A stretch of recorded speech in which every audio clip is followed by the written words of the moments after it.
लालू यादव जी चुनाव लड़े थे अकेला, तो कभी बीजेपी कांग्रेस के बदौलत सरकार बनाई, निर्दलीय के बदौलत। जब चौथे बार वो चुनाव लड़े तो तय सीट पर सिमट गए। जब पांचवें बार लोकसभा के चुनाव युवराज के नेतृत्व में लड़े तो 0 पर हो गए। छठे बार जब बीजेपी ने खंजर भोंका नीतीश के पीठ में और चिराग जी की असीम कृपा बीजेपी के हाथ से हुई तो ये 75 के हुए। जाप सुप्रीमो पप्पू यादव का एक बार फिर से लालू प्रसाद यादव के युवराज यानी नेता प्रतिपक्ष तेजस्वी यादव पर गुस्सा फूटा, और गुस्सा भी इस कदर फूटा कि पप्पू यादव ने कहा कि आने वाले चुनाव में युवराज 0 पर आउट कर देगा। सबसे पहले आप पप्पू यादव का वो बयान सुनिए जिसमें नेता प्रतिपक्ष तेजस्वी यादव और राजद को लेकर पूरा लेखा जोखा पेश कर रहे हैं।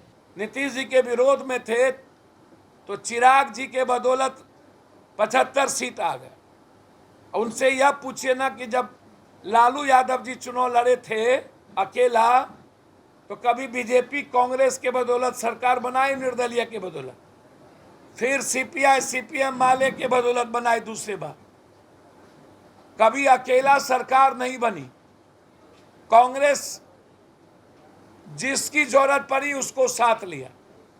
जब चौथे बार वो चुनाव लड़े तो तय सीट पर सिमट गए। जब पांचवें बार लोकसभा के चुनाव युवराज के नेतृत्व में लड़े तो 0 पर हो गए। छठे बार जब बीजेपी ने खंजर भोंका नीतीश के पीठ में और चिराग जी की असीम कृपा बीजेपी के हाथ से हुई तो ये 75 के हुए। तो अभी आ ही रहा है चुनाव। सवाल ये नहीं है, सवाल शहाबुद्दीन जी का जवाब देना चाहिए। एनआरसी में कहाँ गायब थे वो देना चाहिए। रामनवमी में ईद में कहाँ थे देना चाहिए। शहाबुद्दीन के मरवाने में किनकी भूमिका, इसकी जांच मांग उठानी चाहिए। शहाबुद्दीन के बच्चे और उसकी बीवी और उसके शुभचिंतक, उसके वर्कर को सबसे ज्यादा अपमानित कौन किया वो देना चाहिए। शहाबुद्दीन परिस्थिति जन मुख्यमंत्री नीतीश जी का वो सवाल नहीं होता, समझौता कर लिए होते। लालू भक्ति में वो मर गया, और एक बार शहाबुद्दीन जी के मरने के बाद उस परिवार और उसके वर्कर की सुध ने ली। इस पर बोलना चाहिए, फातमी पर बोलना चाहिए, एनआरसी में कहाँ थे उस पर बोलना चाहिए, दिल्ली में घटना घटी कहाँ थे उस पर बोलना चाहिए। अख्तरुल इमान ने कहा है कि आरजेडी अब अक़लियतों की जो है दुश्मन बन गई है, सियासत की अक़लियत। सर कोई एक दिन से नहीं बनी। अख्तरुल इमाम जी को आज नया लगा होगा। सबसे बड़ा दुश्मन अक़लियत का कोई है तो ये क्षेत्रीय पार्टी।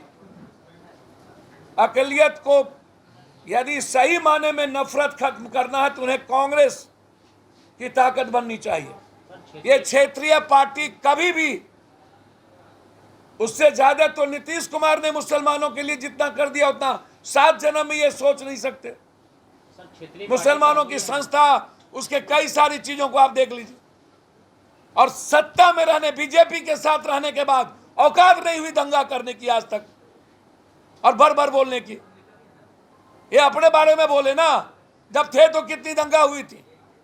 तो आपने सुना नेता प्रतिपक्ष तेजस्वी यादव को लेकर पप्पू यादव ने साफ तौर पर कहा कि लालू प्रसाद यादव के युवराज आने वाले चुनाव में 0 पर आउट होंगे, और कहीं ना कहीं सत्ता बनाने का या सत्ता में आने का जो हनक है वो अधूरा रह जाएगा। खैर, लाइव स्टीज के साथ बने रहें। आपका बहुत बहुत शुक्रिया।